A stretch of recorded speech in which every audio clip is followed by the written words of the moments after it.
Hi mga ante ko, magkukwento ko sa inyo. Kakagising ko lang tapos bigla na lang kinabahan ako na hindi ko talaga makakalimutan. Kasi ito kasi yun. Nung sinabi ko kay kuya na doon ako matutulog sa sala, doon talaga sa upuan namin. Doon ako matutulog. Tapos, nung natulog na ako, madalas kasi ako nagpupiyat. Tapos, yung natutulog na ako nun, parang nararamdaman ko sa likod ko na parang, diba yung upuan namin. Yung upuan namin kung saan ako umiiga at may isa pa kasing upuan nun.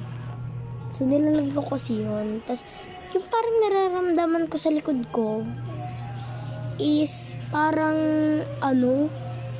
parang may kasama ako sa likod, gano'n. Takot ako, kaya iniisip ko sa brain ko kung doon ba ako matutulog kay kuya, tatabi ba ako kay kuya, gano'n.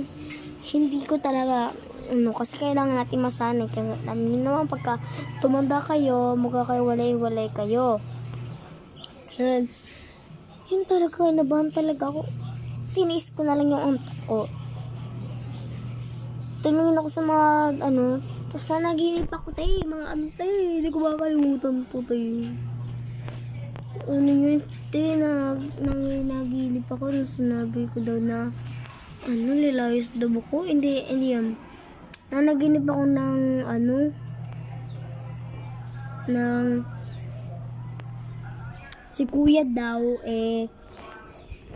kinuha daw, tapos, ako naman daw, kinakabahan. Kung saan nahimatay kaming lahat at sabay-sabay kami namatay. Doon talaga ako sa kinabahan. Tapos, pagising ko sabi ni kuya, binabangot daw ako. Kaya, tapos, di ko pa talaga makakalimutan. Oh my God.